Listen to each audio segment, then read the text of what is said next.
화려한 신년회장 한복판, 조덕배가 시아버지의 멱살을 잡고 광기 어린 소리를 내지릅니다. 이 눈먼 노인네가 감히 내 구두에 술을 뿌려? 당장 무릎 꿇고 앓다. 짝! 하는 날카로운 소리와 함께 아버님의 고개가 힘없이 돌아갔고 머리 위로는 독한 양주가 폭포처럼 쏟아졌습니다. 수백 명의 권력자가 그 굴욕을 비웃던 그때 행사장 문이 부서질 듯 열리며 차가운 구두 소리가 울려 퍼졌습니다. 그 더러운 손 떼시죠. 당신 그 손목 제가 오늘 법대로 잘라드릴 테니까. 평범한 며느리인 줄 알았던 제이의 품에서 서슬퍼런 검사 신분증이 빛나자 장내는 순식간에 얼어붙었습니다. 과연 이 따기 한 대가 어떤 거대한 제국의 몰락을 불러오게 될까요? 시아버지를 향한 지독한 사랑과 악인을 향한 잔혹한 복수가 지금 시작됩니다. 시작하기 전에 무료로 눌러주시는 구독과 좋아요, 알림 설정은 똑순이 사랑방에 큰 힘이 됩니다. 지금 어디서 듣고 계신지 댓글 달아주세요. 그럼 지금부터 이야기를 시작하겠습니다. 화려한 조명이 쏟아지는 서울의 한 대형 호텔 연회장은 새해를 축하하는 사람들로 북적거렸습니다. 비싼 양복을 입은 신사들과 우아한 드레스를 뽐내는 여인들이 와인잔을 부딪히며 웃음소리를 내뿜었죠. 연회장 입구에서는 대호건설의 대표 조덕배가 거만한 걸음걸이로 들어서며 주변의 시선을 한몸에 받았습니다. 조덕배는 자신이 이 세상의 주인공이라도 된 양 고개를 빳빳하게 들고 사람들의 인사를 받으며 안으로 향했습니다. 그때 연회장 입구 쪽에서 작은 소란이 일어났습니다. 행사장 경비 업무를 맡고 있던 68배 노인 김한수가 조덕배의 앞을 지나가던 웨이터와 살짝 부딪힌 것이었죠.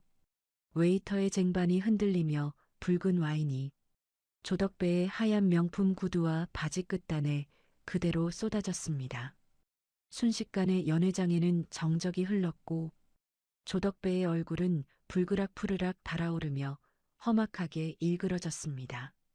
조덕배가 자신의 구두를 내려다보며 짐승 같은 소리를 내질렀습니다. 이게 지금 얼마짜리 구두인지 알고나 있는 거야.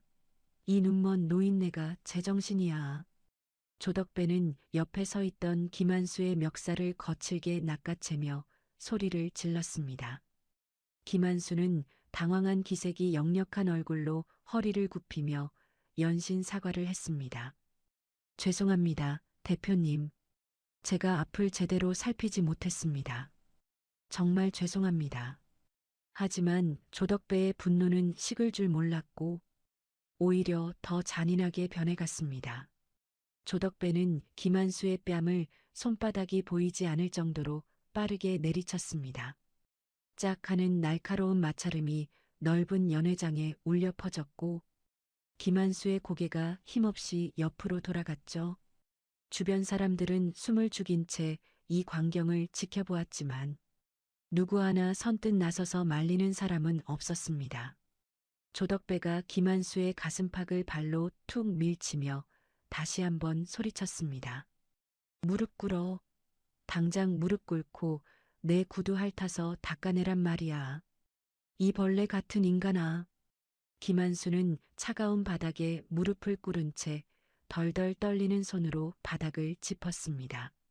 조덕배는 그것도 모자라 테이블 위에 놓인 양주병을 집어들더니 김한수의 머리 위로 콸콸 들이부었습니다. 독한 술기운이 김한수의 눈과 코로 스며들었지만 김한수는 그저 고개를 숙이고 처분을 기다릴 뿐이었죠.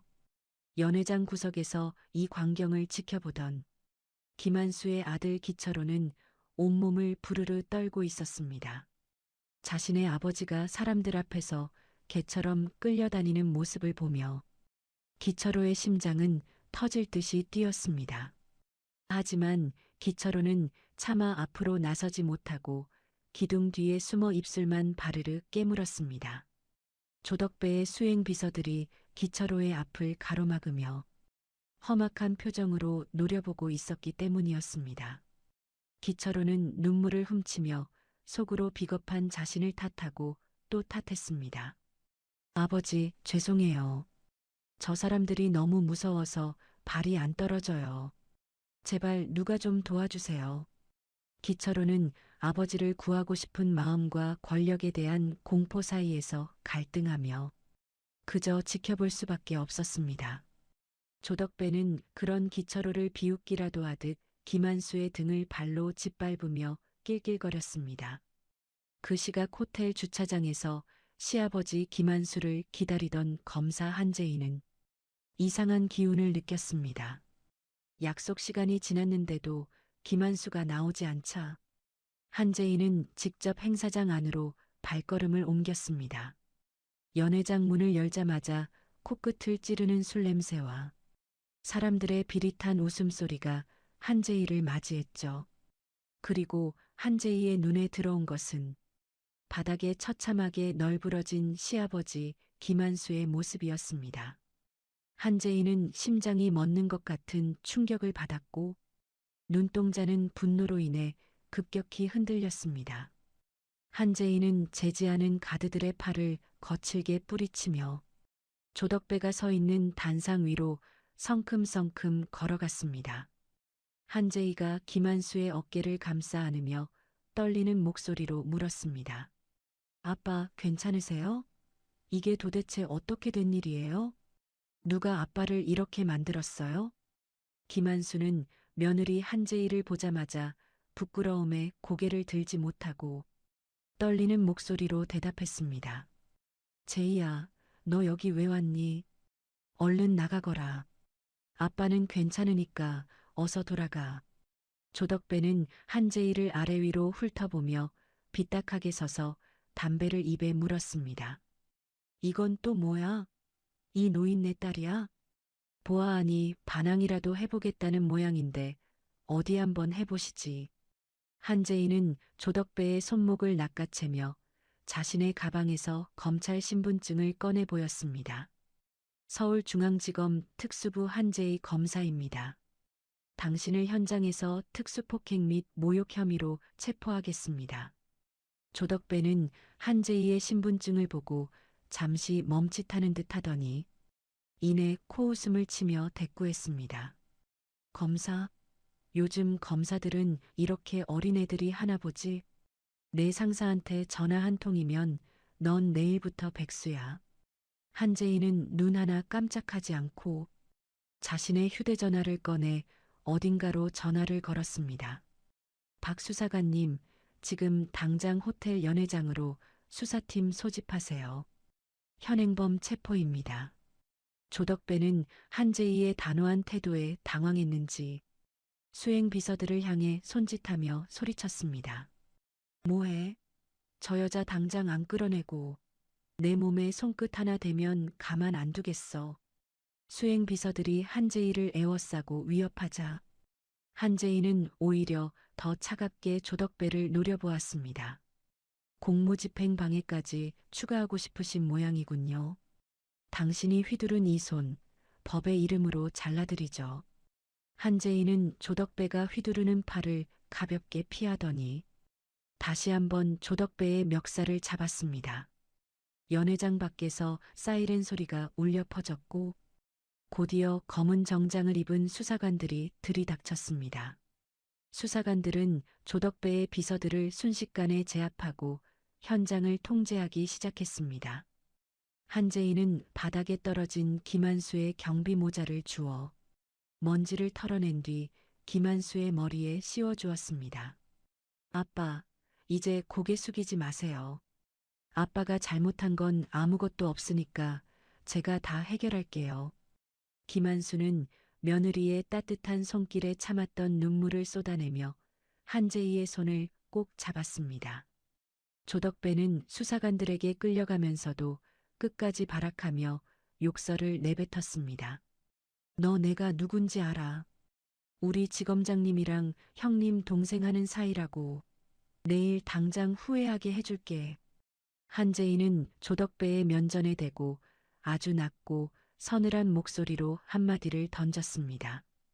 그 지검장님도 곧 당신 옆방으로 보내드릴 테니 걱정하지 마세요. 기대하셔도 좋습니다. 멀리서 지켜보던 기철호는 아내 한재희의 서슬퍼런 모습에 압도되어 다가오지도 못했습니다.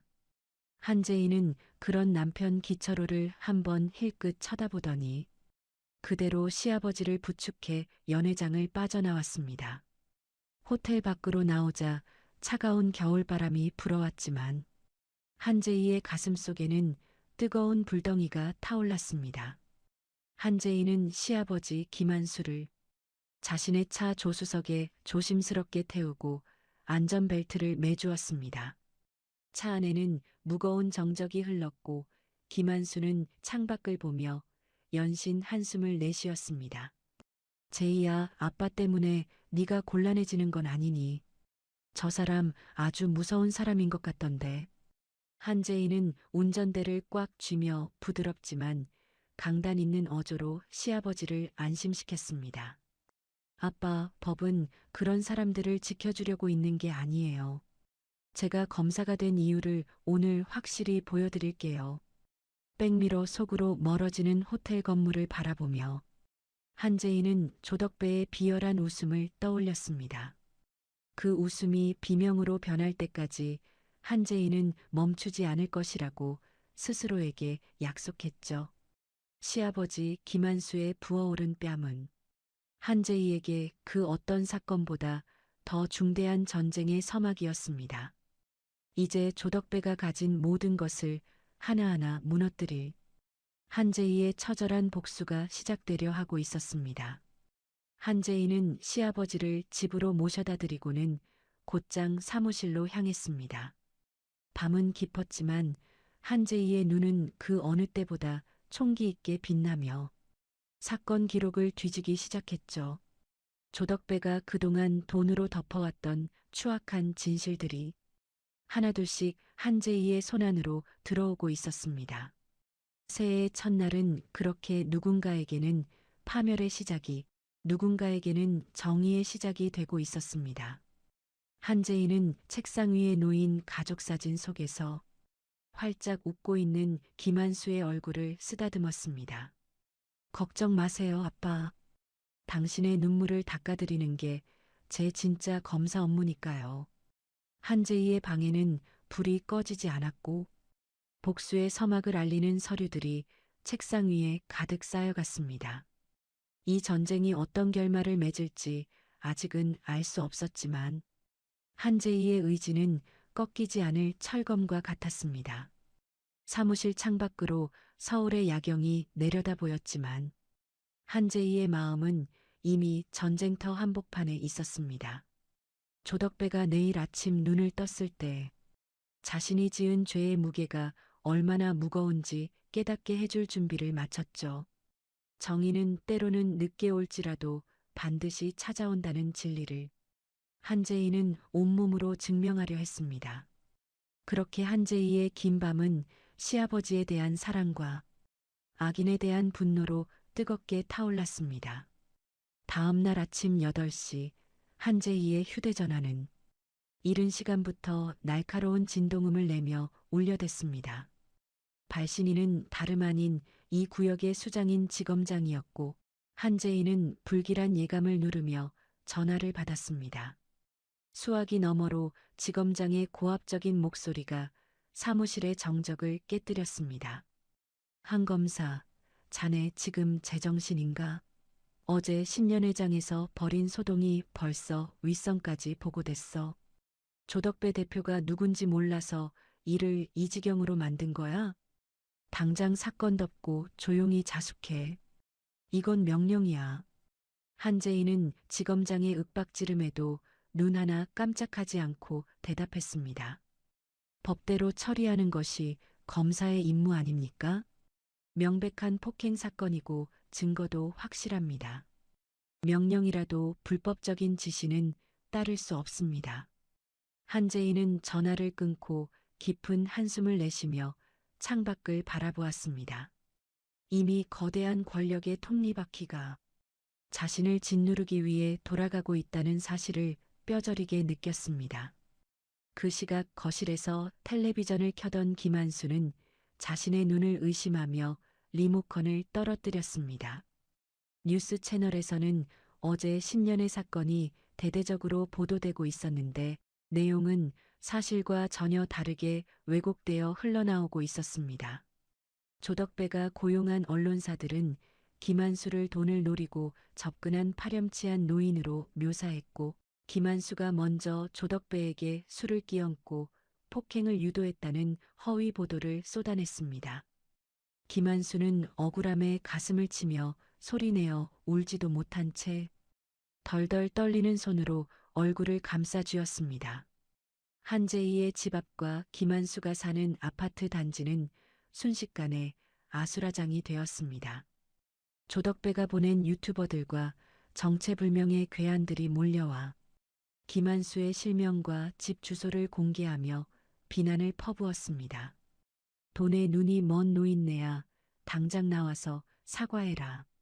괴한들은 김한수의 집 때문에 시커먼 오물을 투척하고 입에 담지 못할 욕설을 퍼부었습니다. 김한수는 창문 커튼을 꼭 닫은 채 어두운 방 안에서 공포에 질려 숨을 죽이고 있어야만 했습니다. 한재희가 검찰청 복도를 지나갈 때마다 동료 검사들은 노골적으로 눈살을 찌푸리며 자리를 피했습니다. 어제까지만 해도 친근하게 인사를 나누던 사람들이 이제는 한재희를 마치 역병 환자라도 보듯 멀리했습니다. 사무실 책상 위에는 정체불명의 항해 전화가 빗발치고 내부 게시판에는 한재희를 비난하는 음해성 글들이 가득했습니다. 하지만 한재희는 입술을 굳게 다물고 조용히 대호건설의 지난 10년치 공사 기록과 회계 장부를 뒤지기 시작했습니다.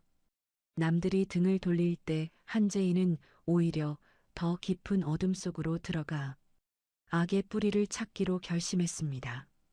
퇴근 후 집에 돌아온 한재희를 맞이한 것은 엉망이 된 집안 분위기와 남편 기철호의 원망 어린 눈초리였습니다. 기철호는 거실 한복판에 주저앉아 머리를 쥐어뜯으며 한재희를 향해 소리를 질렀습니다. 재희야, 제발 그만 좀 해. 너 때문에 우리 집안이 풍비박산 나게 생겼어. 조덕배 그 사람이 어떤 사람인 줄 알고 건드리는 거야? 회사에서도 나한테 압박이 들어와서 죽을 지경이라고. 제발 아버지 고소 취하하고 사과해. 한재희는 기철호의 유약한 모습에 가슴이 무너지는 것 같았지만 차갑게 대꾸했습니다. 철호, 너 아버지가 사람들 앞에서 어떻게 당했는지 직접 봤잖아. 그런데 어떻게 나한테 이런 말을 할 수 있어? 내 자존심보다 아버지의 억울함이 먼저 아니야? 난 절대로 못 그만둬. 이건 단순히 아버지 개인의 문제가 아니야. 기철호는 아내의 단호함에 질렸다는 듯 방으로 들어가 문을 쾅 닫아버렸습니다. 한재희는 홀로 거실에 서서 시아버지가 당한 수모를 떠올리며 더욱 마음을 독하게 먹었습니다. 다음 날 오후 조덕배는 한재희를 자신이 운영하는 최고급 호텔 펜트하우스로 직접 불러냈습니다. 조덕배는 거만한 자세로 소파에 길게 누워 테이블 위에 커다란 여행용 가방 하나를 툭 던졌습니다. 한 검사, 이거 보고 마음 좀 바꿔보지 그래. 여기 무기명 채권이랑 현금으로 20억이 들어있어. 이거면 내 남편 사업도 도와주고 시아버지 노후도 편하게 모실 수 있잖아. 괜히 힘 빼지 말고 여기서 좋게 끝내자고. 한재희는 조덕배가 내민 돈가방을 물끄러미 내려다보더니 피식 웃음을 터뜨렸습니다. 조덕배가 의아한 표정을 짓는 순간 한재희는 구두 끝으로 돈가방을 힘껏 걷어차 바닥으로 떨어뜨렸습니다. 가방이 열리며 돈다발과 채권들이 바닥에 지저분하게 흩어졌습니다. 당신은 사람의 자존심을 돈으로 살 수 있다고 생각하나 보지? 뇌물공여 의무 위반까지 추가로 기재해 줄게. 당신이 가진 그 더러운 돈으로 내 검사복은 못 사니까 꿈깨. 분노한 조덕배가 자리에서 일어나 한재희의 뺨을 치려 손을 높이 치켜들었습니다. 하지만 한재희는 이미 예상했다는 듯 조덕배의 손목을 강하게 낚아채 비틀어 버렸습니다. 신년의 때처럼 내가 가만히 당하고만 있을 줄 알았어? 당신이 저지른 죄값, 내가 하나도 빠짐없이 전부 다 받게 해줄 거야. 한재희는 조용히 녹음기를 끄며 조덕배를 벌레 보듯 쳐다보고는 방을 당당하게 빠져나왔습니다. 그날 밤 한재희가 사무실을 잠시 비운 사이 원인을 알 수 없는 화재가 발생했습니다. 소방차들이 출동해 불을 껐지만 한재희가 확보했던 핵심 증거 자료들과 CCTV 원본 데이터가 들어있던 컴퓨터가 모두 타버렸습니다. 검찰청 내부 보안실은 단순한 정기 합선이라며 사건을 대충 마무리하려 들었습니다. 한재희는 불에 타버린 사무실을 보며 누군가 내부에서 조덕배를 돕고 있다는 사실을 확신했습니다. 모든 노력이 수포로 돌아간 것 같은 절망감이 밀려왔지만 한재희는 주먹을 불끈 쥐었습니다. 좌절할 틈도 없이 한재희는 조덕배의 아들이 클럽에서 마약 파티를 벌인다는 첩보를 입수했습니다.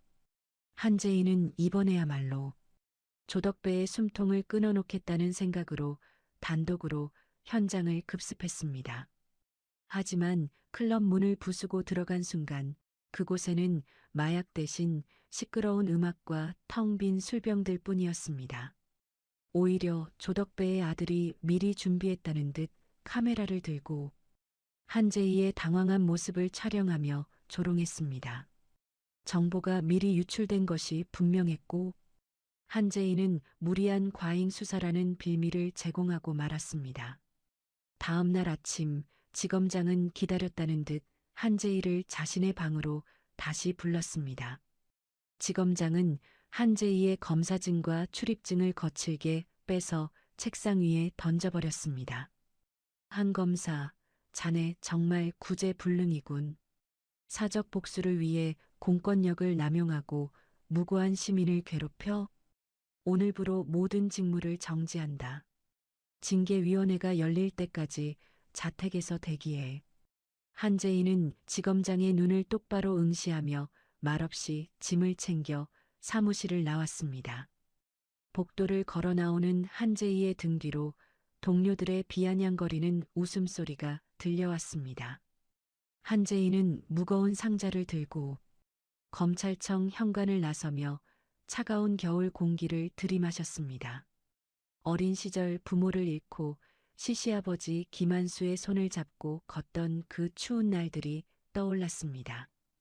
김한수는 그때마다 제이의 손을 꼭 쥐며 정직하게 살면 반드시 길이 열린다고 말해주었습니다.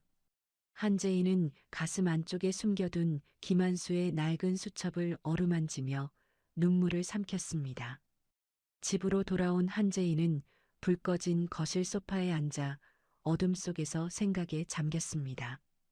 검사로서의 명예도, 직장도, 그리고 남편과의 신뢰도 모두 위태로운 상황이었습니다. 하지만 한재희의 가슴 속에는 식지 않는 불꽃이 여전히 타오르고 있었습니다. 법의 테두리 안에서 싸울 수 없다면 다른 방식을 써서라도 악마를 단죄하겠다고 다짐했습니다. 한재희는 시시아버지가 남겨준 수첩을 펼쳐 조덕배가 숨기려 했던 진실의 첫 페이지를 다시 읽었습니다. 그 수첩에는 조덕배가 처음 건설업을 시작했을 때 저질렀던 끔찍한 인명사고의 기록들이 적혀 있었습니다. 김한수는 며느리의 앞길을 걱정해 이 수첩의 존재를 숨겨왔지만 결국 이것이 조덕배의 목을 겨눌 최후의 칼날이 될 것임을 한재희는 알고 있었습니다. 한재희는 자신의 휴대전화에 저장된 시아버지의 부은 얼굴 사진을 보며 입술을 깨물었습니다. 아빠, 제가 약속했죠? 그 눈물 제가 다 닦아드린다고요. 이제 진짜 시작이에요. 밤하늘의 달빛이 한재희의 결연한 얼굴을 비추고 있었습니다. 이제 한재희는 더 이상 검찰청이라는 안온한 울타리 안에 머물지 않기로 했습니다. 적들의 심장부로 직접 뛰어들어 그들의 추악한 민낯을 전 세계에 공개할 준비를 마쳤습니다. 비록 혼자 가는 길이라 해도 김한수의 사랑과 정의라는 이름의 등불이 그녀의 앞길을 비춰줄 것입니다. 한재인은 책상 위에 놓인 사직서 대신 복수를 위한 새로운 지도를 그리기 시작했습니다. 다음 날부터 한재인은 공식적인 수사관이 아닌 사적인 추적자로 변신했습니다. 조덕배의 주변 인물들을 하나씩 파악하며 그들의 약점과 유착 관계를 파헤쳐 나갔습니다. 권력의 압박이 거세질수록 한재희의 움직임은 더욱 정교하고 치밀해졌습니다. 조덕배는 자신이 이겼다고 믿으며 축배를 들고 있겠지만 그 잔에 담긴 것이 피눈물이 될 날이 머지않았음을 한재희는 확신하고 있었습니다. 한재희는 잠시 잠든 기철호의 얼굴을 바라보며 미안한 마음을 뒤로 한 채 집을 나섰습니다.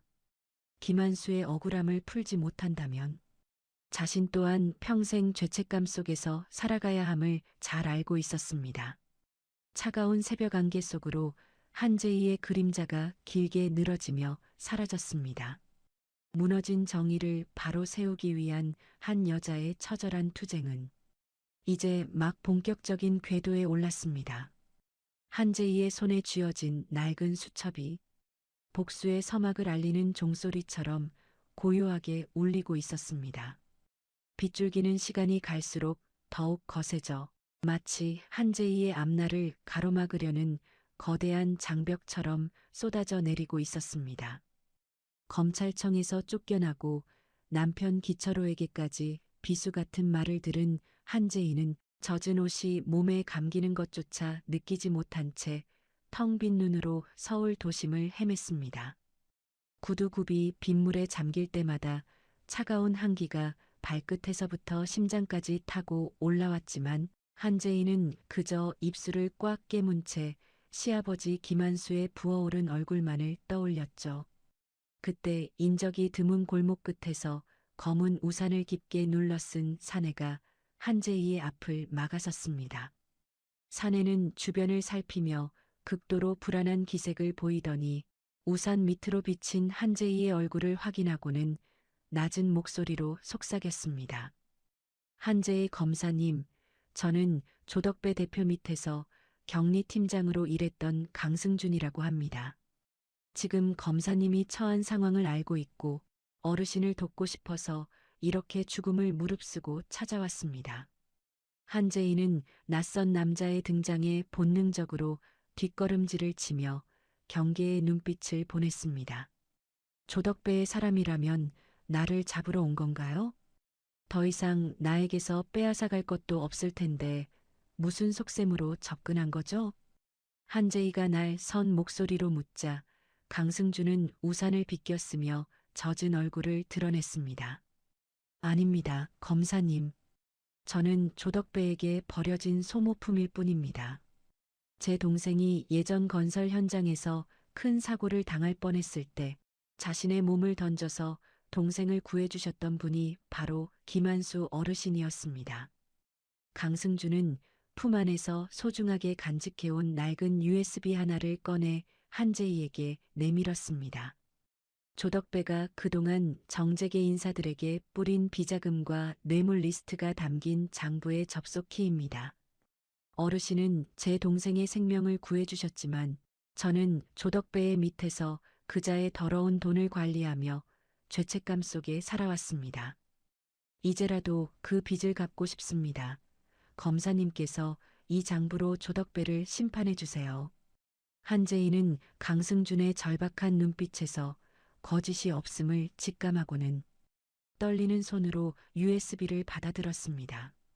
하지만 두 사람이 진실에 다가가기도 전에 골목 입구에서 타이어가 비명을 지르는 소리가 들리며 검은 차들이 몰려왔습니다. 조덕배가 보낸 전문 킬러들이 이미 강승준의 동선을 파악하고 추격해온 것이었죠. 강승준은 한재희의 팔을 잡아 끌며 골목 안쪽 폐공장으로 필사적으로 뛰기 시작했습니다. 어두컴컴한 폐공장 내부는 녹슨 기계 소리와 떨어지는 빗물 소리로 기괴한 분위기를 풍겼습니다.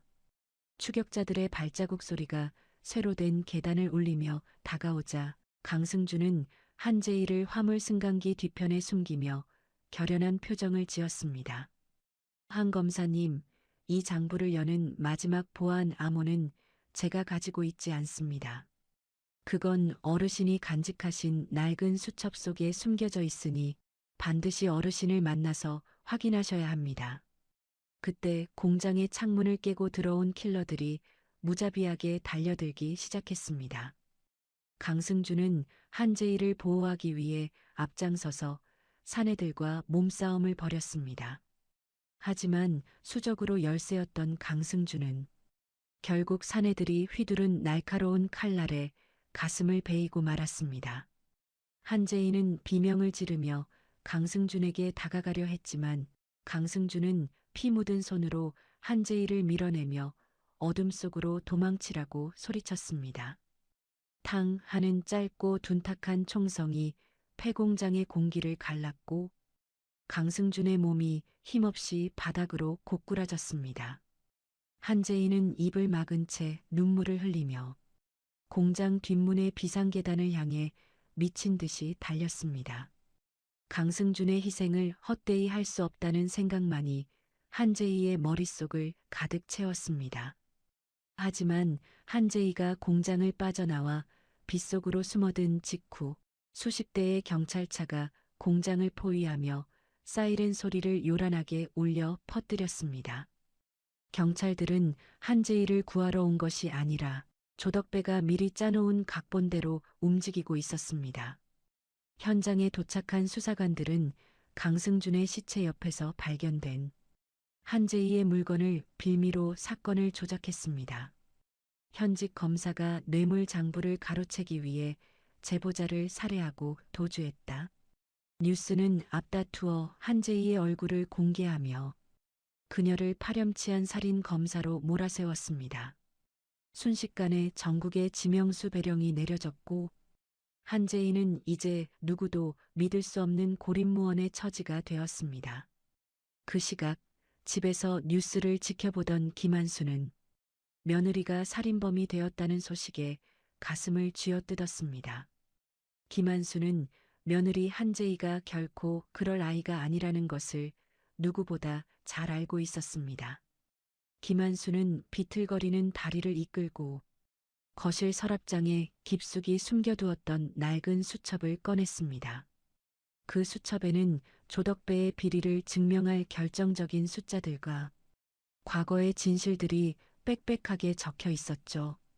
김한수는 며느리를 살리기 위해 자신이 직접 미끼가 되기로 결심하고 조덕배의 본사로 향했습니다.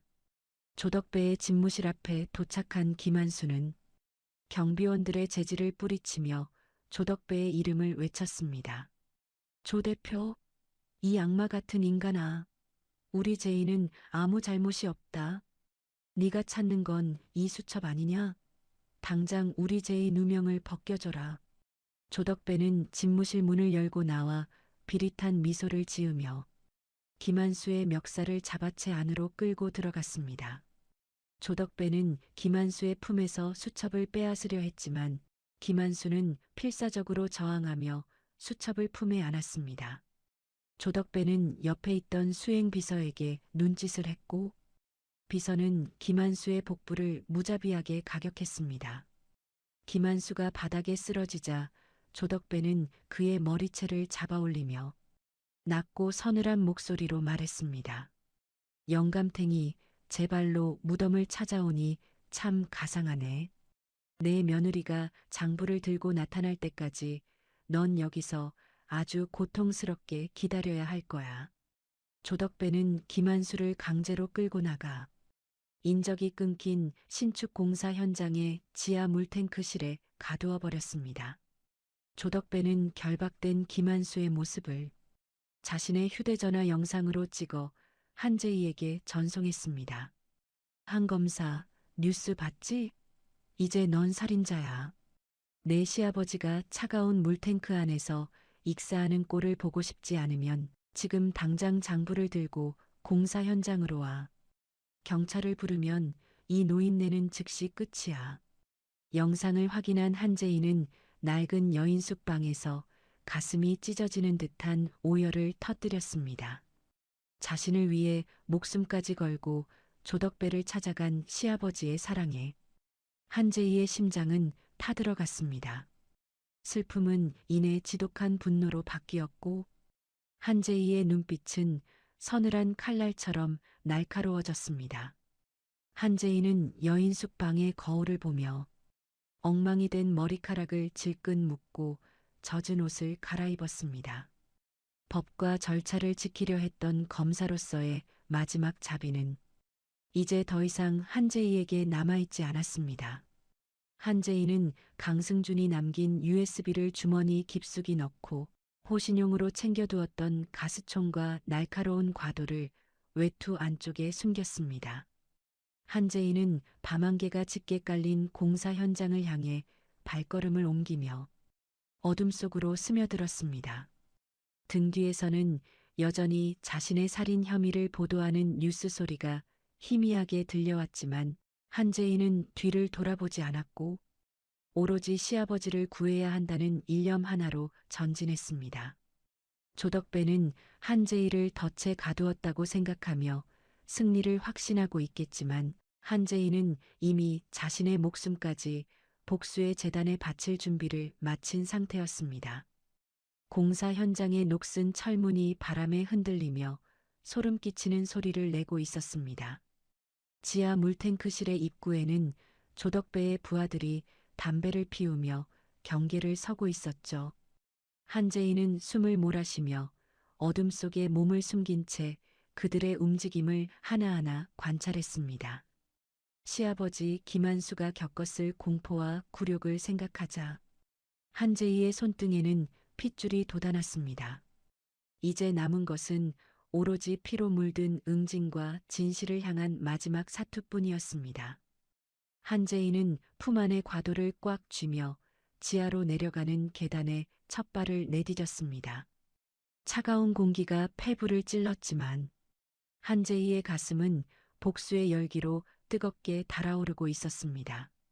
조덕배가 지은 추악한 죄악의 탑이 무너져 내릴 시간이 시시각각 다가오고 있었고 한재희는 그 탑을 무너뜨릴 유일한 파괴자가 되어 어둠 속으로 조용히 가라앉았습니다. 시아버지의 눈물을 닦아주겠다던 그날의 약속은 이제 잔혹한 전쟁의 선언이 되어 돌아왔습니다. 지하 깊은 곳에서 들려오는 물방울 떨어지는 소리가 마치 시한폭탄의 초침 소리처럼 들렸습니다. 한재희는 자신의 그림자를 지워가며 악마의 소굴인 물탱크실 입구까지 도달했습니다. 그녀의 눈앞에는 결박된 채 고개를 떨구고 있는 김한수의 처참한 모습이 나타났습니다.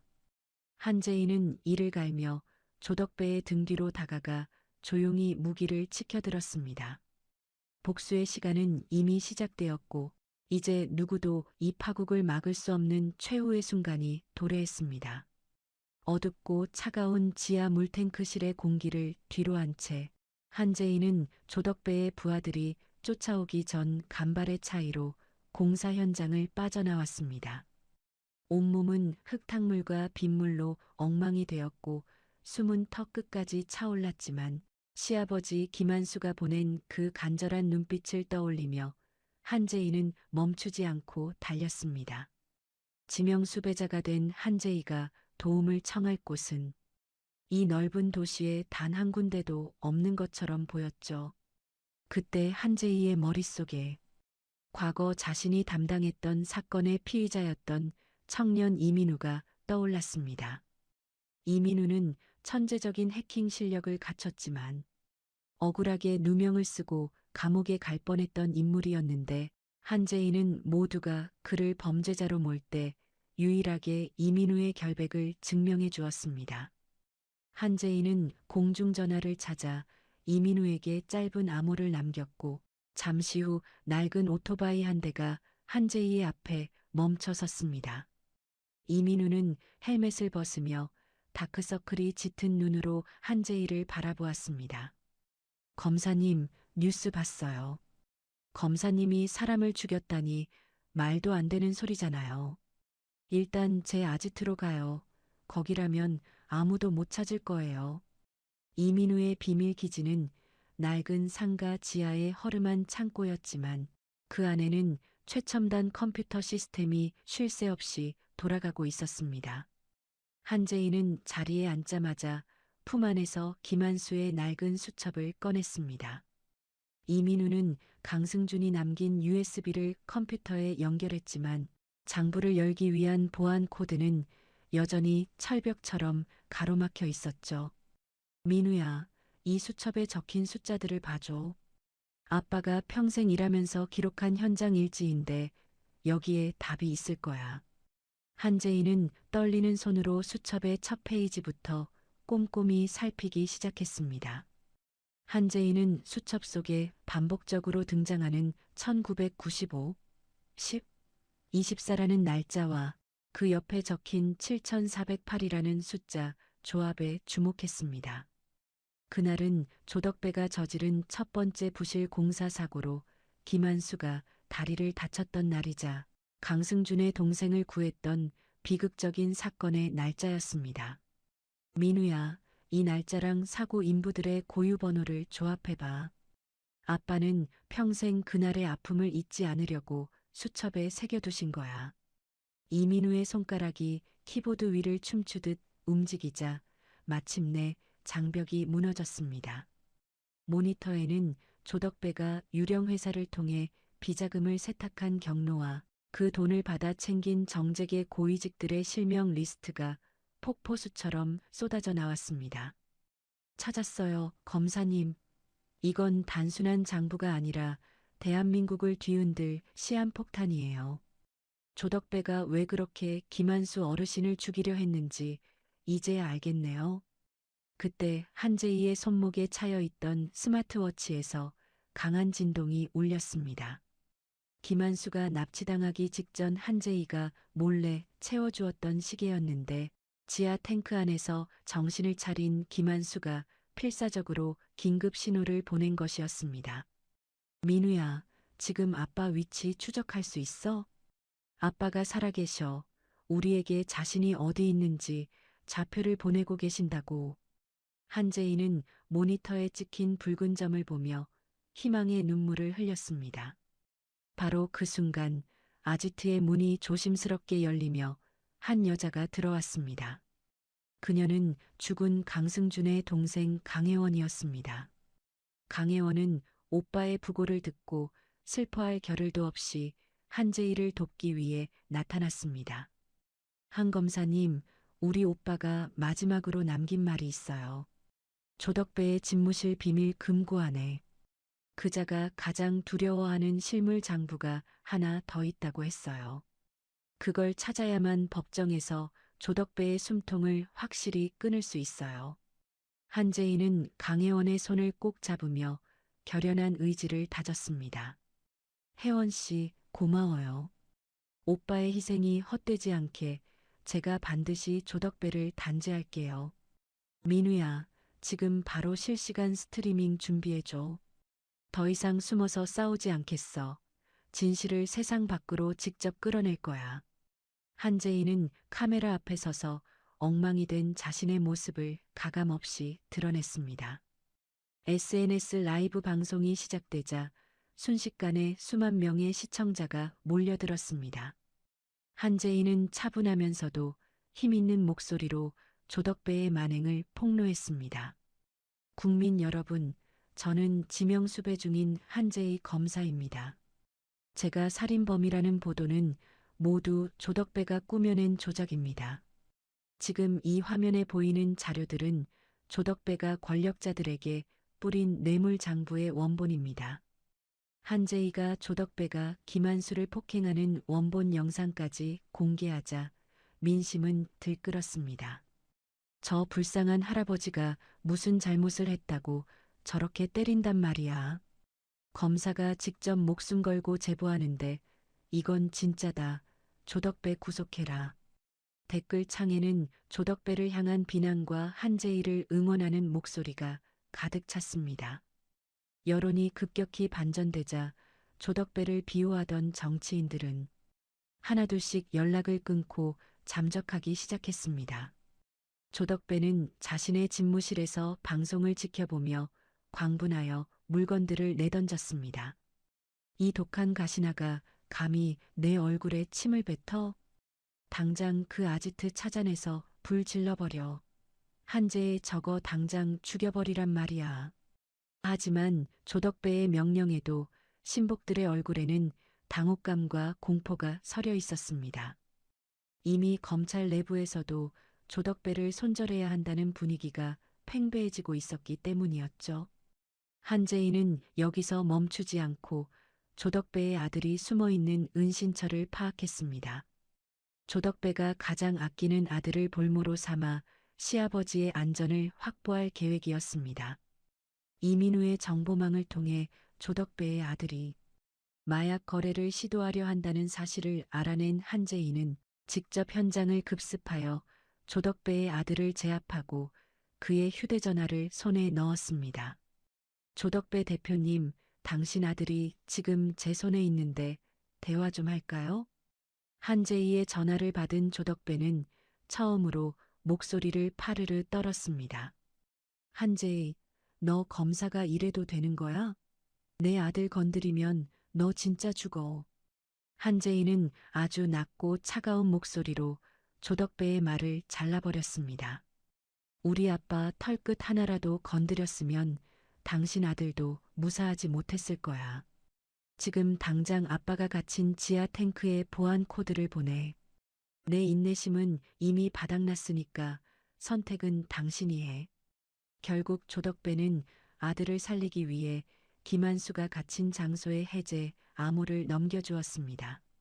한재인은 이민우와 강혜원에게 뒷수습을 맡기고 결전의 장소로 향할 준비를 했습니다. 한재인은 먼지가 쌓인 가방 안에서 접어두었던 자신의 검사복을 다시 꺼냈습니다. 구겨진 옷깃을 정성스럽게 펴고 거울 앞에 선 한재희의 모습은 더 이상 도망자가 아닌 법의 심판자 그 자체였습니다. 아빠, 조금만 기다리세요. 이제 정말 아빠를 모시러 갈게요. 한재희는 검사복 위에 짙은 코트를 걸치고 아지트를 나섰습니다. 밖에는 여전히 비가 내리고 있었지만 한재희의 발걸음은 그 어느 때보다 단단했습니다. 정이라는 이름의 검이 이제 조덕배의 심장을 향해 똑바로 겨눠지고 있었습니다. 한재희는 자신을 돕기로 약속한 소수의 수사관들과 접선하여 대호건설 본사로 향했습니다. 본사 건물 앞에는 이미 수많은 취재진과 경찰들이 깔려 긴장감이 감돌고 있었습니다. 한재희는 당당하게 정문으로 걸어가 자신의 신분증을 다시 한번 높이 치켜들었습니다. 길 비키세요. 서울중앙지검 한재희 검사입니다. 조덕배 대표를 살인교사 및 뇌물공여 혐의로 긴급 체포하러 왔습니다. 가드들이 앞을 막으려 했지만 한재희의 기세에 눌려 슬금슬금 길을 내주었습니다. 엘리베이터를 타고 조덕배의 펜트하우스로 올라가는 동안 한재희는 심호흡을 했습니다. 숫자가 올라갈 때마다 시아버지 김한수가 겪었을 수많은 수모가 파노라마처럼 스쳐 지나갔습니다. 뺨을 맞고 무릎을 꿇고 술 세례를 받으면서도 오직 며느리 걱정뿐이었던 그 선한 노인. 그 노인의 눈물을 닦아주기 위해 한재희는 오늘 자신의 모든 것을 걸기로 했습니다.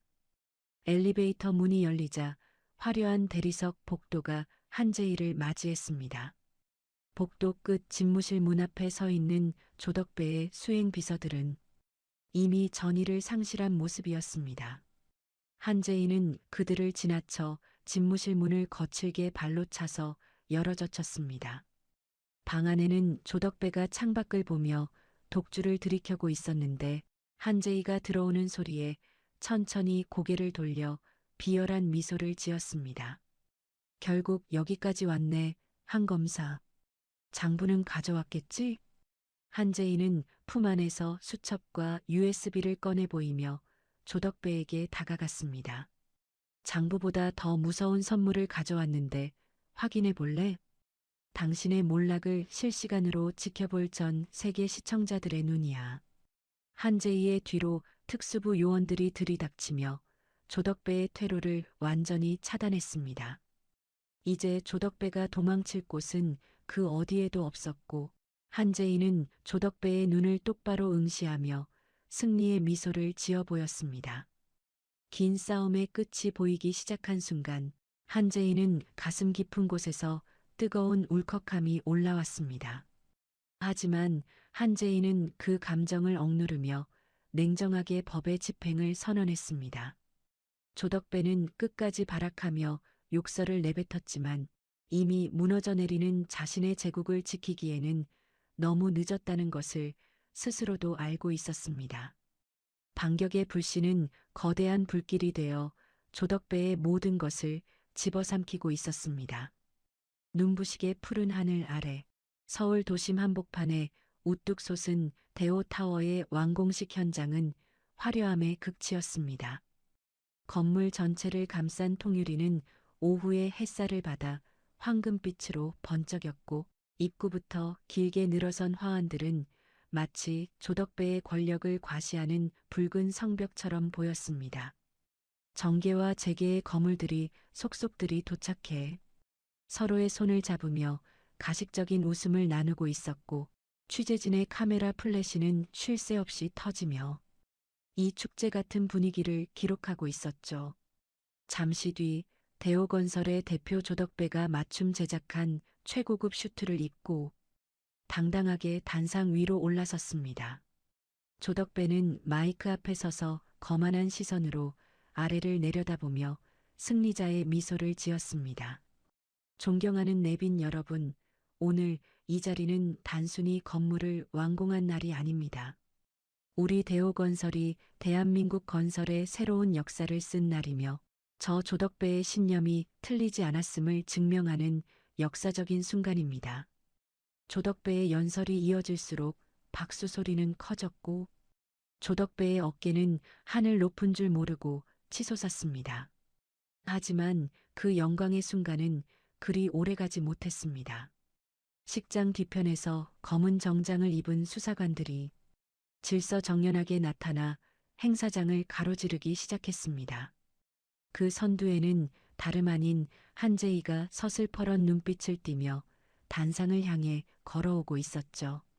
한재희는 구겨진 곳 하나 없는 정갈한 검사복을 입고 가슴에는 반짝이는 검찰 배지를 단 채 조덕배의 연설을 단번에 끊어버렸습니다.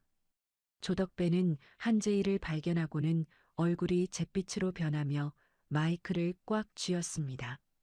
한재희 검사, 여기가 어디라고 감히 발을 들이는 거야? 당장 저 여자를 끌어내지 않고 뭐 하는 거야? 조덕배가 비명을 지르듯 소리쳤지만 한재희는 오히려 더 당당하게 단상 위로 올라갔습니다. 한재희는 조덕배의 손에 들린 마이크를 빼앗아 취재진과 내빈들을 향해 높이 쳐들었습니다. 지금 이 자리에 계신 모든 분께 알립니다. 대호건설 조덕배 대표를 살인교사, 뇌물공여, 그리고 비자금 조성 혐의로 이 자리에서 긴급 체포합니다. 박 수사관님, 전광판 연결하세요. 지금 바로 이자의 추악한 민낯을 공개하겠습니다. 한재희의 말이 끝나기 무섭게 화려한 홍보 영상이 나오던 대형 전광판의 화면이 바뀌었습니다. 화면에는 조덕배가 관리해온 이른바 황금 장부의 내용과 조덕배가 김한수를 지하실에 가두고 폭행하며 협박하는 원본 영상이 생생하게 흘러나왔습니다. 행사장은 순식간에 아수라장이 되었고 내빈들은 경악을 금치 못하며 웅성거리기 시작했습니다. 한재희는 떨리는 손을 진정시키며 단상 아래에 있는 사람들을 향해 힘주어 말했습니다. 이자는 자신의 성공을 위해 정직한 노동자들의 피눈물을 닦아주기는커녕 그들을 짓밟고 무릎 꿇리며 자신의 제국을 세웠습니다.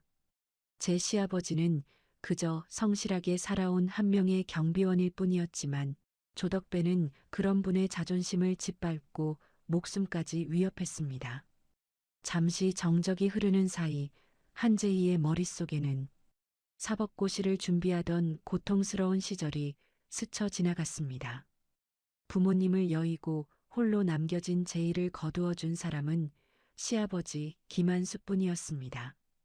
김한수는 공사 현장에서 온종일 먼지를 마시며 번 돈으로 제이의 학원비를 댔고 매일 아침 새벽같이 일어나 제이의 고시원 책상에 따뜻한 도시락을 몰래 두고 가곤 했죠.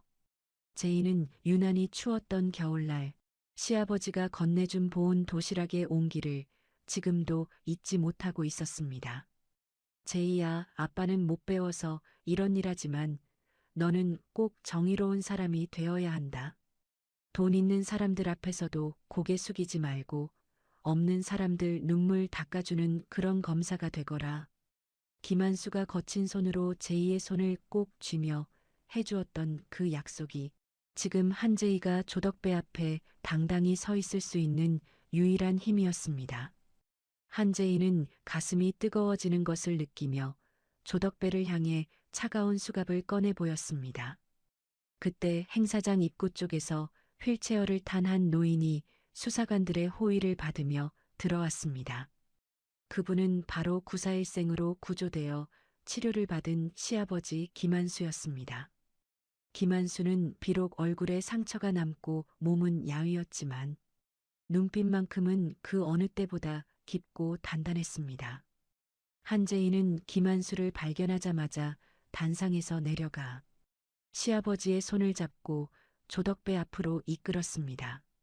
조덕배 대표, 당신이 그토록 비웃고 짓밟았던 이분께 지금 당장 사죄하세요. 조덕배는 현실을 부정하듯 고개를 저으며 바닥에 주저앉아 뒷걸음질을 쳤습니다. 아니야, 이건 다 조작이야. 지검장님, 저기 있는 지검장님 좀 불러와. 나랑 형님 동생하는 사이인 거 다 알잖아. 당장 이 여자 좀 치우라고. 조덕배가 울부짖으며 내빈석에 앉아있던 지검장을 향해 손을 뻗었습니다. 하지만 지검장은 이미 다른 검사들에게 포위되어 자리에서 일어나지도 못한 채 고개를 푹 숙이고 있었죠. 한재희는 조덕배의 머리채를 잡아 억지로 김한수의 발 아래에 무릎 꿇게 만들었습니다. 당신이 10년회 때 우리 아빠에게 했던 짓 전 국민이 똑똑히 보고 있어. 이 뺨 한 대의 무게가 당신의 전 재산보다 무겁다는 걸 이제 알겠어? 당장 우리 아빠에게 사죄하고 당신이 지은 죄를 고백해. 조덕배는 수많은 카메라 렌즈 앞에서 결국 덜덜 떨며 김한수의 신발 끝을 붙잡고 빌기 시작했습니다. 살려주세요, 어르신. 제가 잠시 미쳤었습니다. 제발 한 번만 용서해 주세요. 조덕배의 비참한 외침이 마이크를 통해 행사장에 울려 퍼졌지만 누구도 그를 불쌍히 여기지 않았습니다. 김한수는 조덕배의 어깨를 지팡이로 툭 밀어내며 아주 낮지만 힘 있는 목소리로 말했습니다. 조 대표, 돈으로 사람의 마음은 살 수 있어도 진실은 살 수 없는 법이라네. 자니가 흘린 건 술이었지만 내가 흘린 건 피눈물이었다는 걸 잊지 말게나.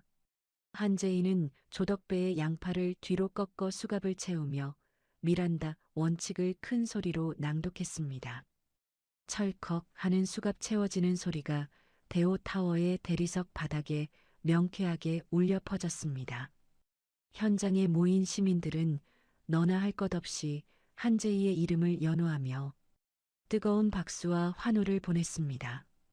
어둠 속에서 홀로 싸워왔던 지난날의 고통이 눈 녹듯 사라지는 순간이었습니다. 한재희는 시아버지 김한수의 어깨를 꽉 껴안으며 참았던 뜨거운 눈물을 터뜨렸습니다. 아빠, 제가 약속 지켰죠? 이제 아무도 아빠 무시 못해요. 정말 고생 많으셨어요. 김한수는 며느리의 등을 토닥이며 흐릿한 눈으로 하늘을 올려다보았습니다. 제이야, 고맙다. 정말 고맙다. 우리 딸이 세상에서 제일 훌륭한 검사구나. 두 사람의 포옹은 완공식장의 그 어떤 화려한 장식보다 아름답고 눈부셨습니다. 조덕배는 호송차에 오르며 끝까지 비명을 질러댔지만 그의 시대는 이미 막을 내리고 있었습니다. 한편 조덕배와 유착관계에 있던 지검장과 고위직 간부들도 줄줄이 체포되었습니다. 한재희가 확보한 황금 장부는 검찰 내부에 썩은 환부를 도려내는 예리한 칼날이 되었죠. 조덕배의 아들 역시 마약 혐의와 비자금 세탁 가담 혐의로 유치장에 갇히는 신세가 되었습니다. 대호건설의 주가는 끝을 모르고 추락했고 조덕배가 쌓아 올린 탐욕의 탑은 한순간에 붕괴되었습니다.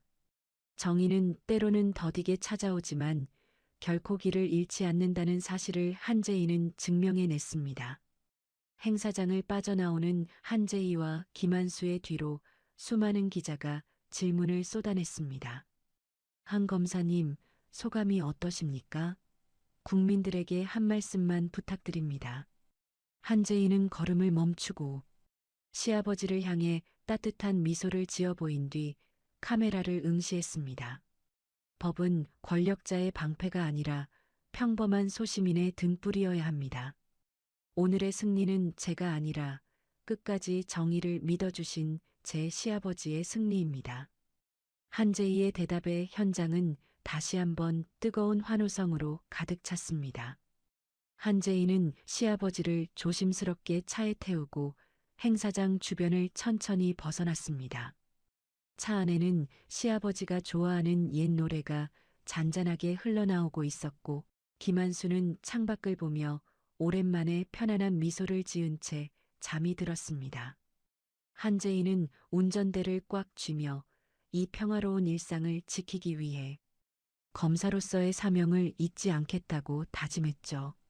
복수의 끝은 허무할 것이라 말하는 사람들도 있었지만 한재희에게 남은 것은 깊은 안도감이었습니다. 어느덧 해는 서산으로 넘어가고 있었고 도심의 건물들은 노을을 받아 붉게 물들었습니다. 한재희는 백미러 속에 비친 대호 타워의 실루엣을 보며 비로소 마음속의 짐을 내려놓았습니다. 시아버지의 부은 뺨을 보며 시작되었던 그 처절한 전쟁은 이렇게 정의로운 결말로 매듭지어지고 있었죠. 하지만 한재희는 알고 있었습니다. 악은 완전히 사라지지 않으며 또 다른 모습으로 나타날 것임을. 그렇기에 한재희는 언제나 깨어있는 검사가 되어 어둠에 맞서겠다고 스스로에게 약속했습니다. 집에 도착한 한재희는 깨어난 김한수를 부축해 집 안으로 들어갔습니다. 거실 탁자 위에는 여전히 낡은 가족 사진이 놓여 있었고 제이는 그 사진을 정성스럽게 닦았습니다. 아빠, 오늘 저녁은 제가 맛있는 거 해드릴게요. 뭐 드시고 싶으세요?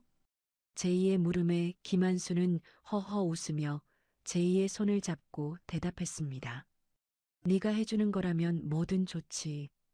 우리 딸이 해주는 밥이 세상에서 제일 맛있다. 그날 밤 한재희는 검사복을 벗어 정갈하게 걸어두고 창밖의 별빛을 감상했습니다. 길고 길었던 싸움의 끝에서 만난 소중한 일상은 그 어떤 명예보다 값진 것이었습니다. 조덕배가 감옥 창살 너머로 마주할 어두운 밤과는 비교도 할 수 없는 찬란한 밤이었죠. 한재희는 시아버지의 고른 숨소리를 들으며 비로소 깊고 단잠에 빠져들 준비를 마쳤습니다. 정의는 마침내 승리했고 그 승리의 열매는 가족이라는 이름의 나무에서 달콤하게 익어갔습니다. 승리의 기쁨은 마치 한여름 밤의 꿈처럼 짧게만 느껴졌습니다. 조덕배를 구속하고 정의를 바로 세웠다고 믿었던 그 순간 한재희의 뒤편에서는 더 거대하고 칠흑 같은 그림자가 소리 없이 다가오고 있었죠. 조덕배의 배후에서 대한민국을 주무르던 전직 법무부 장관 최현무가 자신의 치부가 드러날 것을 우려해 직접 한재희를 사냥하기 위해 나선 것이었습니다.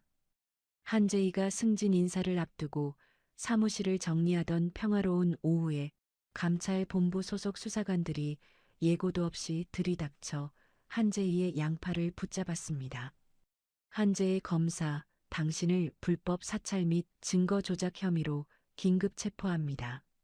수사 과정에서 민간인 해커를 동원해 국가 전산망을 해킹한 정황이 포착되었습니다. 한재희는 당황한 기색을 감추지 못하며 자신의 결백을 주장했지만 그들의 손에는 이미 최연무가 정교하게 조작해 놓은 위조 증거들이 들려 있었습니다. 최연무는 언론을 매수해 한재희가 조덕배에게 거액을 요구하다 거절당하자 사적인 보복 수사를 위해 범죄자들과 결탁했다는 자극적인 가짜 뉴스를 퍼뜨렸습니다.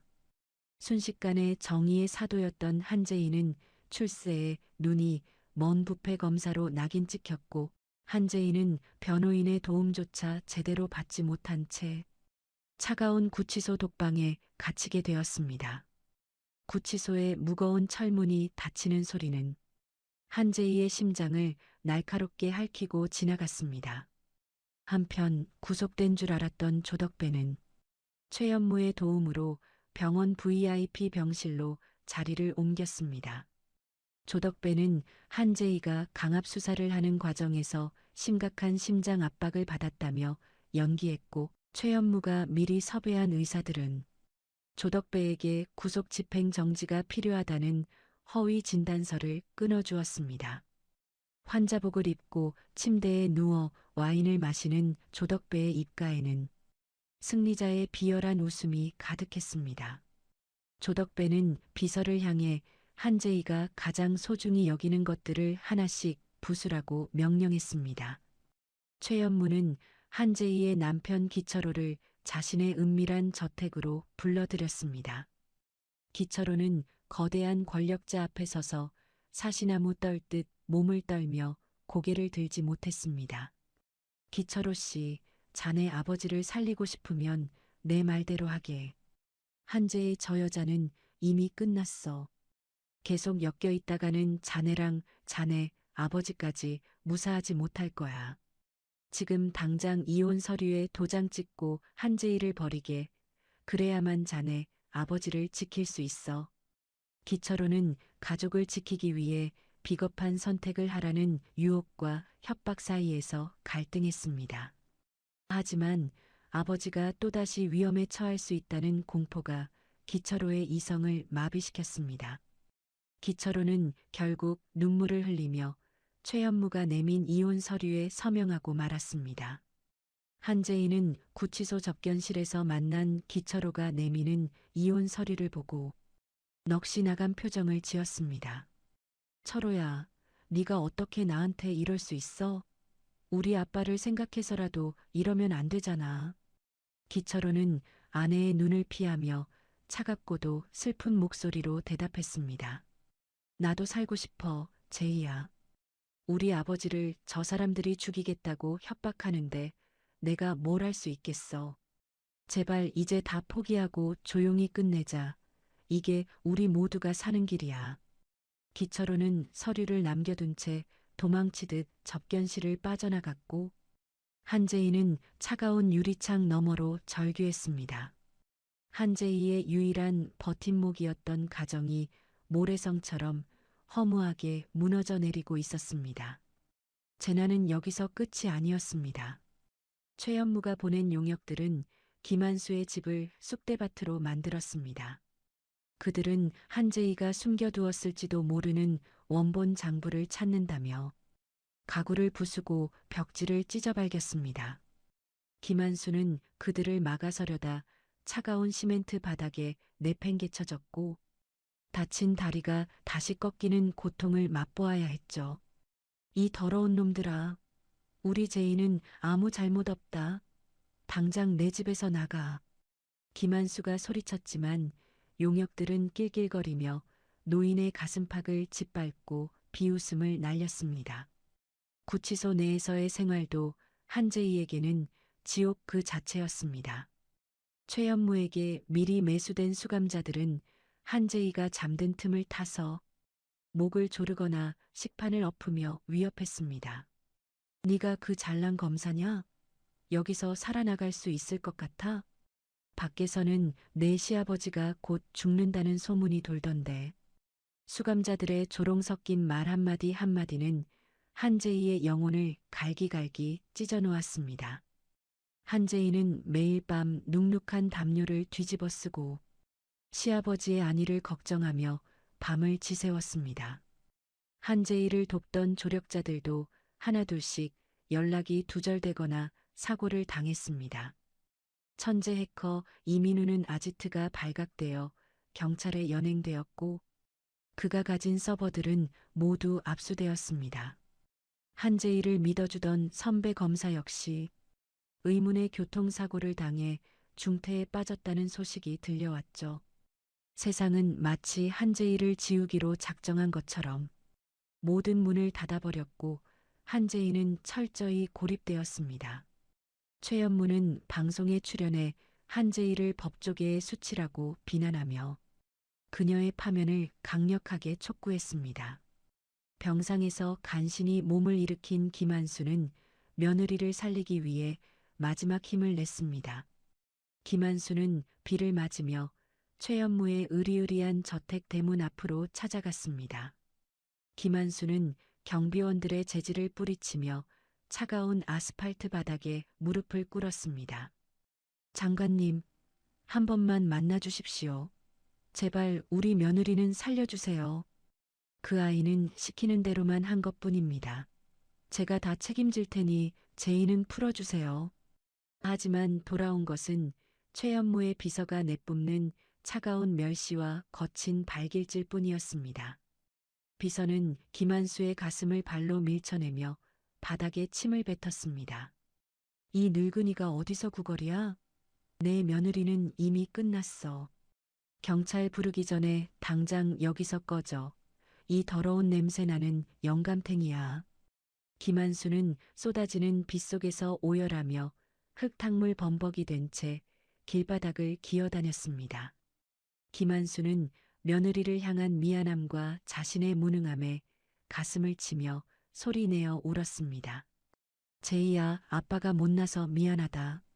너를 검사로 만들지 말 걸 그랬다. 이럴 줄 알았으면 평범하게 살게 놔둘 걸 그랬어. 김한수의 절규는 빗소리에 묻혀 어디에도 닿지 못한 채 공허하게 흩어졌습니다. 그 모습을 멀리서 지켜보던 최연무는 창밖을 향해 비릿한 웃음을 지으며 와인 잔을 흔들었습니다. 구치소 독방에서 멍하니 벽을 바라보던 한재희는 교도관이 던져준 영치품 주머니를 발견했습니다.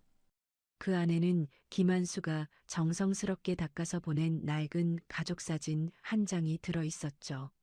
사진 뒤편에는 삐뚤삐뚤한 글씨로 김한수가 쓴 짧은 글귀가 적혀 있었습니다. 제이야, 아빠는 너를 믿는다. 너는 세상에서 제일 자랑스러운 내 딸이다. 절대로 포기하지 마라. 아빠가 끝까지 너를 지켜줄게. 한재희는 사진 속에서 환하게 웃고 있는 김한수의 얼굴을 어루만지며 흐느끼기 시작했습니다. 시아버지가 겪고 있을 고통이 자신의 살을 애는 것처럼 아프게 전해져 왔습니다. 하지만 한재희는 이대로 무너질 수 없다는 강렬한 의지를 다시 한번 불태웠습니다. 자신이 여기서 포기한다면 시아버지의 눈물은 영영 닦아줄 수 없게 될 것이기 때문이었습니다. 한재희는 젖은 사진을 가슴에 꼭 품고 차가운 벽에 머리를 기대며 눈을 감았습니다. 한재희는 최연무가 놓친 사소한 틈이 무엇인지, 조덕배가 두려워하는 것이 무엇인지 다시 생각했습니다. 머릿속으로 조덕배의 황금장부와 강승준이 남겼던 말들을 하나하나 되짚어 보았죠. 분명히 최연무조차 통제하지 못한 무언가가 있을 것이라고 한재희는 확신했습니다. 한재희의 눈동자에는 절망 대신 다시금 예리한 빛이 서서히 차오르기 시작했습니다. 정의가 잠시 어둠에 가려졌을 뿐 결코 사라진 것은 아니라는 것을 한재희는 믿기로 했습니다. 구치소의 밤은 길고 추웠지만 한재희의 가슴속에서는 복수의 불씨가 다시 타올랐습니다. 한재희는 내일 아침 자신을 찾아올 운명의 시간을 기다리며 호흡을 가다듬었습니다. 시아버지 김한수의 사랑이 그녀를 지탱하는 유일한 밧줄이 되어 깊은 심연에서 그녀를 끌어올리고 있었습니다. 최연무와 조덕배는 자신들이 이겼다고 축배를 들고 있겠지만 한재희는 그들이 가장 높은 곳에 있을 때 가장 비참하게 떨어뜨릴 계획을 세우고 있었습니다. 다음 날 새벽 한재희는 세수를 하며 거울 속에 비친 자신의 야윈 얼굴을 보았습니다. 눈가는 쑥 들어갔고 입술은 터졌지만 눈빛만은 그 어느 때보다 날카로웠습니다. 한재희는 자신에게 주어진 마지막 기회가 무엇인지 깨달았고 그 기회를 잡기 위해 자신의 모든 것을 걸기로 다시 한번 다짐했습니다. 아빠, 조금만 더 견뎌주세요. 제가 반드시 돌아가서 저 인간들 다 쓸어버릴게요. 한재희의 목소리는 작았지만 구치소 복도에 메아리치며 강한 울림을 남겼습니다. 이제 한재희는 수비가 아닌 공격을 위해 준비를 마쳤고 최연무의 철옹성을 무너뜨릴 작은 균열을 찾아낼 준비가 되었습니다. 악마들이 파놓은 함정에 빠져 죽어가는 것이 아니라 그 함정을 역이용해 악마들을 생매장할 한재희의 마지막 반격이 시작되려 하고 있었습니다. 밖에는 여전히 비가 내리고 있었고 김한수는 병원 대합실 의자에 몸을 웅크린 채 잠이 들었습니다. 노인의 거친 손에는 여전히 며느리의 결백을 주장하는 구겨진 탄원서가 꽉 쥐어 있었죠. 가장 어두운 밤이 지나면 새벽이 오듯 두 사람의 시련도 이제 마지막 고비를 향해 가고 있었습니다. 한재희는 창살 너머로 비치는 희미한 새벽빛을 보며 주먹을 꽉 쥐었습니다. 정의의 검은 비록 꺾였을지라도 그 날카로움은 여전히 살아있었습니다. 차가운 구치소의 아침이 밝았지만 한재희의 머릿속은 그 어느 때보다 맑고 투명하게 빛나고 있었습니다. 어제 시아버지 김한수가 면회실에서 남겨준 그 짧은 쪽지와 가족 사진 속에 숨겨진 마지막 희망을 찾아냈기 때문이었죠. 한재희는 사진 뒷면에 적힌 글귀를 손가락으로 가만히 덧그리며 김한수가 보낸 암호를 해독해 나갔습니다. 사진 속 옛집의 장독대 위치와 김한수가 말했던 특정 날짜들을 조합하자 조덕배와 최연무가 그토록 찾으려 했던 원본 장부의 복사본이 숨겨진 위치가 선명하게 떠올랐습니다. 한재희는 접견을 신청한 국선 변호사에게 아주 짧고 간결한 메시지를 암호화하여 전달했습니다. 아빠가 예전에 살던 산동네 집 뒷마당 가장 작은 장독 아래를 확인해 달라고 전해주세요. 그리고 병원에 있는 이민우 군이 깨어났는지 반드시 확인하고 이 파일을 넘겨야 합니다. 변호사는 한재희의 비장한 눈빛에 압도되어 고개를 끄덕이고 서둘러 구치소를 빠져나갔습니다. 다행히 의식불명이었던 해커 이민우는 기적적으로 깨어나 기운을 차리고 있었고 제2의 메시지를 받은 이민우는 즉시 전 세계 서버에 최연무의 비리 파일을 업로드할 준비를 마쳤습니다. 다음 날 아침 8시 한재희의 검사직 파면을 결정짓기 위한 대검찰청의 최종 징계위원회가 열렸습니다. 최연무는 승리를 확신한 듯 거만한 표정으로 상석에 앉아 위원들을 향해 가식적인 훈계를 늘어놓고 있었죠. 우리 검찰의 명예를 더럽힌 한재희 검사를 오늘 이 자리에서 영구히 제명해야 합니다. 법을 수호해야 할 자가 불법적인 수단으로 시민을 협박하다니 이는 묵과할 수 없는 범죄입니다. 최연무의 말이 끝나자마자 위원회실의 육중한 문이 열리며 포승줄에 묶인 한재희가 걸어 들어왔습니다. 한재희는 비록 죄수복을 입고 있었지만 고개는 그 어느 때보다 꼿꼿이 들고 최연무를 응시했습니다. 장관님, 제가 지은 죄가 있다면 정의를 위해 제 모든 것을 던진 것뿐입니다. 하지만 진짜 죄를 지은 분은 이 자리에 앉아 계신 장관님이 아니십니까? 한재희의 말에 최연무는 껄껄 웃으며 비웃음 섞인 어조로 대꾸했습니다. 한 검사, 아직도 정신을 못 차렸군. 자니가 내민 증거들은 이미 모두 조작된 것으로 판명났네. 무슨 수로 나를 이기겠다는 건가? 한재희는 품 안에서 작은 녹음기 하나를 꺼내 위원의 테이블 위에 올려두었습니다. 장관님이 조작했다는 그 녹취록의 원본입니다. 이민우 군이 복구한 이 파일에는 장관님이 조덕배에게 저를 살해하라고 지시하는 내용이 담겨 있죠. 지금 이 목소리를 듣고도 조작이라고 하실 건가요? 녹음기에서 최연무의 서늘한 목소리가 흘러나오자 위원회장은 순식간에 찬물을 끼얹은 듯 조용해졌습니다.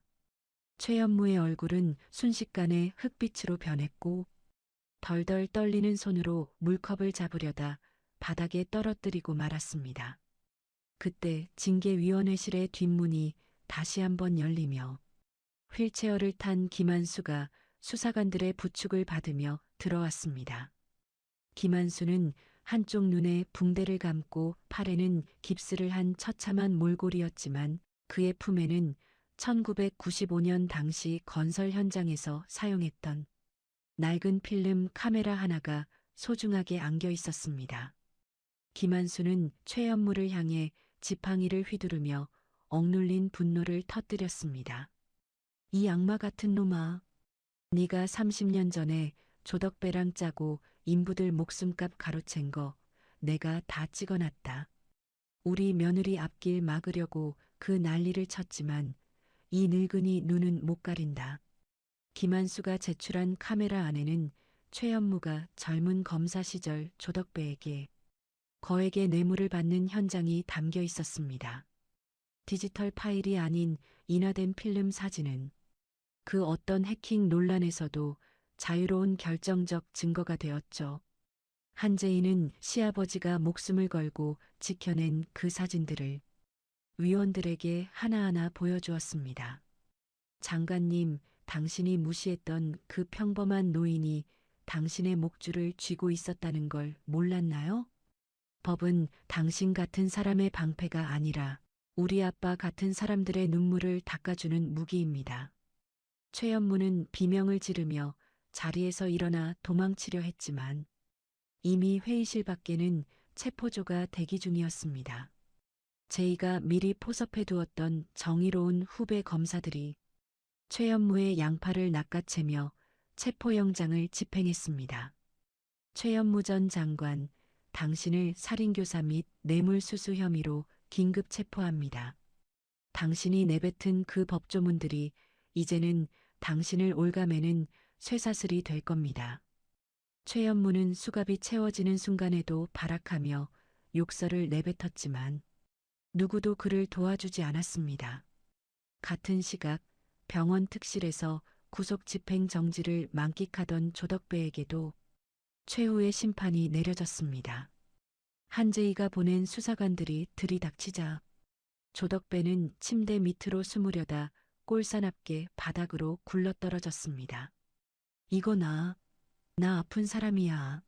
지검장님 어디 있어? 당장 지검장님 불러와. 하지만 조덕배가 그토록 믿었던 지검장은 이미 최연무와 함께 유치장으로 이송된 뒤였습니다. 수사관들은 휠체어에 타겠다는 조덕배의 요구를 무시하고 그를 환자복 차림 그대로 끌고 나갔습니다. 한재희는 그 자리에서 즉시 무죄를 선고받고 검사직에 복귀함과 동시에 특별수사팀장으로 임명되었습니다. 제이는 구치소에서 입고 있던 죄수복을 벗어던지고 다시 당당한 검사 정장으로 갈아입었습니다. 위원회실 밖으로 나온 한재희는 휠체어에 앉아 자신을 기다리던 시아버지 김한수에게 달려가 무릎을 꿇었습니다. 아빠, 정말 고생 많으셨어요. 아빠가 아니었으면 저 정말 무너졌을 거예요. 저를 끝까지 믿어주셔서 그리고 그 귀한 증거들 지켜주셔서 정말 감사합니다. 김한수는 며느리의 손을 꼭 잡으며 마른 손등으로 제이의 눈물을 닦아주었습니다. 제이야, 아빠가 미안하다. 나 때문에 네가 고생만 하고 못된 놈들한테 당하기나 하고. 그래도 우리 딸이 이렇게 이겨내니 아빠는 이제 죽어도 여한이 없다. 김한수의 목소리는 떨리고 있었지만 그 안에는 세상을 다 가진 것 같은 자부심이 가득 서려 있었습니다. 두 사람은 법원 계단을 내려오며 서로의 체온의 의지에 무너졌던 마음을 다시 세우기 시작했습니다. 검찰청 로비에는 수많은 기자가 몰려들어 한재희를 향해 질문 세례를 퍼부었습니다. 한 팀장님, 거대 카르텔을 무너뜨린 소감이 어떠십니까? 최연무 장관과의 전쟁에서 이긴 비결이 뭔가요? 한재희는 걸음을 멈추고 휠체어에 앉은 시아버지를 따뜻하게 바라본 뒤 마이크를 향해 입을 열었습니다. 진실은 아무리 깊은 곳에 묻어도 결국 빛을 향해 올라오는 법입니다. 제가 이긴 것이 아니라 끝까지 정의를 포기하지 않은 우리 아버지가 승리하신 겁니다. 이후 대대적인 압수수색을 통해 최현무와 조덕배의 숨겨진 해외 비밀 계좌까지 모조리 적발되었습니다. 최현무가 그동안 비호해왔던 부패 검사들과 정치인들도 줄줄이 소환되며 검찰은 건국 이래 최대의 개혁을 맞이했습니다. 한재희는 쉴 틈 없이 수사팀을 지휘하며 악의 뿌리를 하나하나 뽑아내는데 온 힘을 쏟았습니다. 조덕배는 감옥 안에서 전 재산이 국고로 환수된다는 소식을 듣고 거품을 물며 쓰러졌다는 소문이 돌았습니다. 남편 기철호는 자신의 비겁함을 사죄하며 제이 앞에 나타났지만 제이는 차갑게 식은 눈으로 그를 외면했습니다. 철호, 너는 아버지가 죽음의 위기에 처했을 때도 조덕배의 협박이 무서워 나를 버렸어. 우리는 이제 돌아갈 수 없는 강을 건넜으니 더 이상 나를 찾아오지 마. 제이는 기철호가 내밀었던 이혼 서류를 그에게 다시 돌려주며 인연의 매듭을 확실히 끊어버렸습니다. 비겁한 남편 대신 제이의 곁에는 자신을 위해 목숨을 걸었던 시아버지만이 든든한 버팀목으로 남았습니다. 김한수는 며느리의 결정을 존중하며 조용히 고개를 끄덕여 제이의 마음을 보듬어 주었습니다. 어느덧 해가 지고 검찰청 건물을 비추던 노을이 잦아들 무렵 제이는 사무실 창밖을 내려다보았습니다. 길고 지독했던 어둠의 터널을 지나 비로소 마주한 평화는 그 어떤 영광보다 값진 것이었습니다. 시아버지의 부어오른 뺨을 보며 시작되었던 복수는 이렇게 거하게 몰락이라는 거대한 결말을 맺었습니다. 제이는 책상 위에 놓인 가족 사진을 어루만지며 앞으로 다가올 새로운 정의의 길을 구상했습니다. 이제 한제이는 누군가의 며느리가 아닌 대한민국 최고의 검사로서 역사를 새로 쓰고 있었습니다. 제이는 퇴근길에 병원에 들러 회복 중인 이민우와 강혜원을 만나 진심 어린 감사를 전했습니다. 민우 씨, 혜원 씨 덕분에 진실이 세상 밖으로 나올 수 있었어요. 여러분의 희생이 헛되지 않도록 제가 조덕배 일당을 법정 최고형에 처하겠습니다. 두 사람은 제이의 손을 잡으며 환한 미소를 지었고 혜원은 오빠 승준이 하늘에서 기뻐할 것이라며 눈시울을 붉혔습니다. 제이는 그들을 뒤로하고 병원 문을 나서며 밤하늘의 밝은 별빛을 한참 동안 올려다보았습니다. 집으로 돌아온 제이는 미리 와 계신 시아버지 김한수를 위해 정성스럽게 저녁 식사를 준비했습니다. 보글보글 끓는 된장찌개 냄새가 온 집안에 퍼지자 김한수는 식탁 앞에 앉아 흐뭇한 표정을 지었습니다. 제이야, 역시 우리 딸이 끓여준 찌개가 최고구나. 이제 정말 마음이 놓인다. 제이는 김한수의 밥 위에 정성스럽게 반찬을 올려주며 부드럽게 웃음 지었습니다. 아빠, 이제는 아무 걱정 마시고 편히 쉬세요. 제가 아빠 곁에서 평생 지켜드릴게요. 두 사람의 소박한 저녁 식사는 그 어떤 화려한 연찬회보다 따뜻하고 풍성한 분위기 속에서 이어졌습니다. 정희는 마침내 제자리를 찾았고 상처 입은 영혼들은 서로를 보듬으며 치유의 시간을 가졌습니다. 조덕배와 최연무가 쌓아 올린 탐욕의 제국은 먼지가 되어 사라졌지만 한재희와 김한수가 지켜낸 진실과 사랑은 영원히 지지 않는 꽃처럼 그들의 가슴 속에서 피어났습니다. 이제 남은 것은 다가올 내일의 희망과 정의로운 미래를 향한 힘찬 발걸음뿐이었습니다. 서울중앙지방법원 대법정의 육중한 문이 열리고 차가운 공기가 복도로 흘러나왔습니다.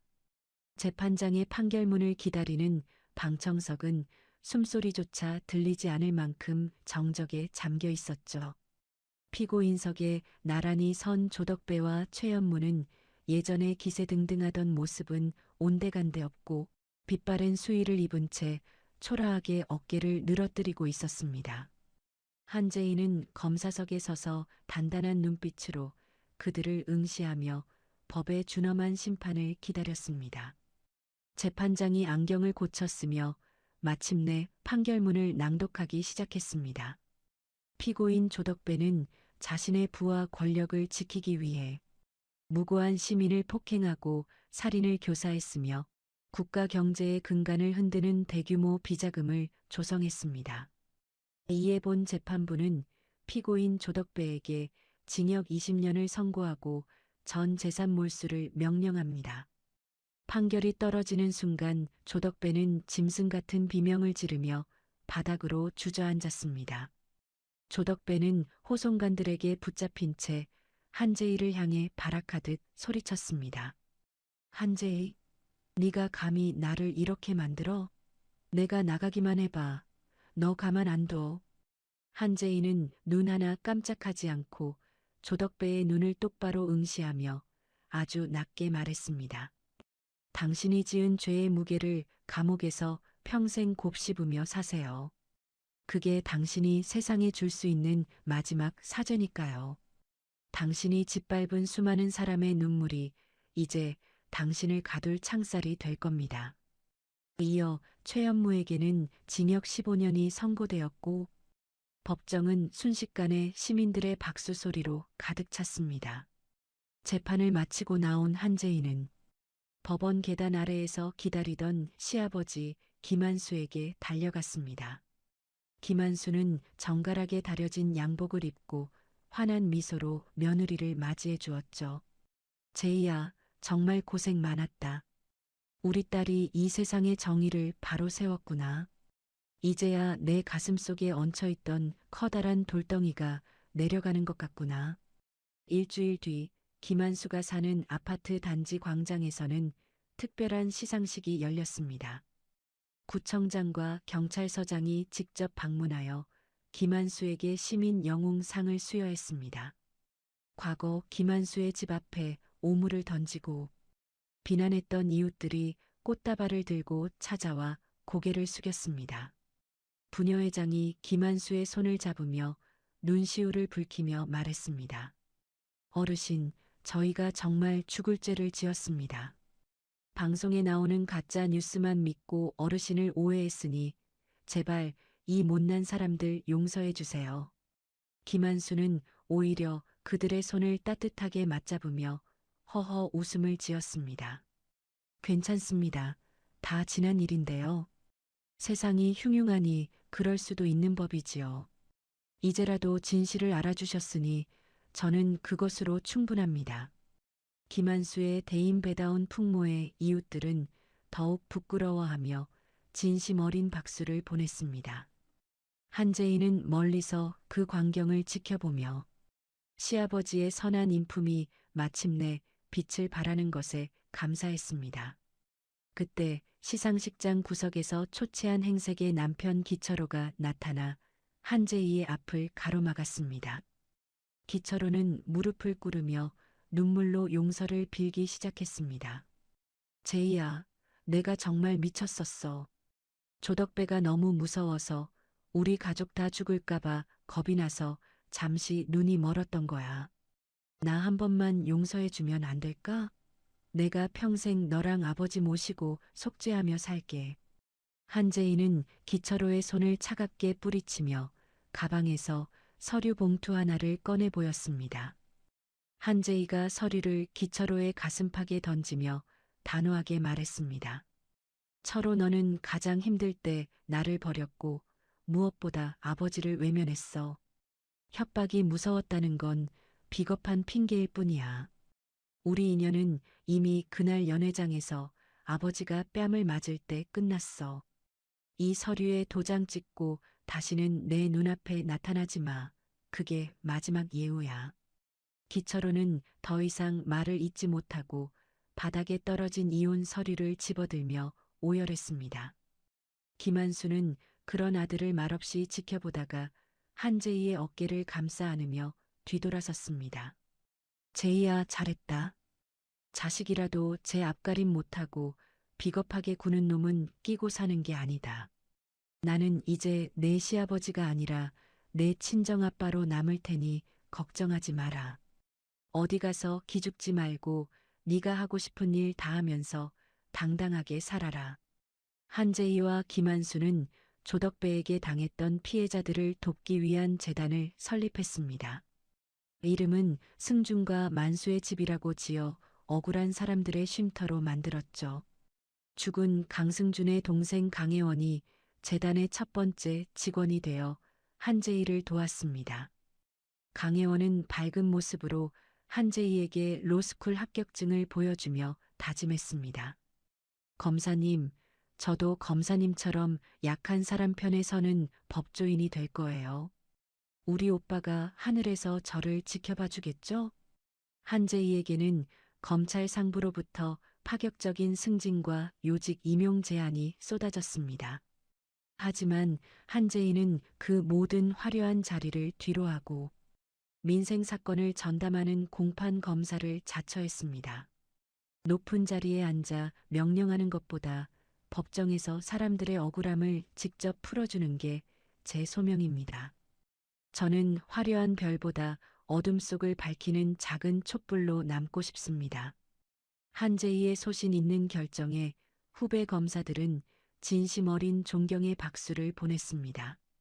어느 주말 오후 한재희와 김한수는 동네의 소박한 국밥집에서 마주 앉았습니다. 김한수는 뚝배기 가득 담긴 고기를 한재희의 그릇에 덜어주며 흐뭇하게 웃었습니다. 우리 딸, 오늘따라 얼굴이 참 좋아 보여서 아빠도 기분이 좋구나. 돈 많고 화려한 곳보다 이렇게 우리끼리 웃으며 밥 먹는 게 진짜 행복 아니겠니? 이제는 아무 걱정 말고 내 앞날만 생각하며 살거라. 한재희는 시아버지가 건네준 고기를 입에 넣으며 환하게 미소 지었습니다. 그 시각 조덕배는 차가운 감옥 바닥에서 걸레질을 하며 거친 숨을 몰아쉬고 있었습니다. 과거 자신이 김한수에게 했던 것처럼 덩치 큰 수감자 한 명이 조덕배의 머리에 물을 부었습니다. 야, 조덕배, 너 사회에서는 잘 나갔다며? 근데 여기서는 네가 제일 밑바닥이야. 당장 내 구두 닦아놔. 안 그러면 오늘 저녁은 국물도 없을 줄 알아. 조덕배는 분노에 부르르 떨었지만 아무도 자신을 도와줄 사람이 없다는 사실에 비참하게 흐느꼈습니다. 자신이 짓밟았던 평범한 사람들의 고통을 조덕배는 이제야 온몸으로 느끼고 있었죠.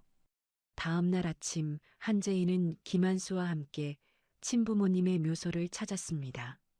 재희는 묘비 앞에 국화꽃 한 송이를 놓으며 마음속으로 부모님께 고백했습니다.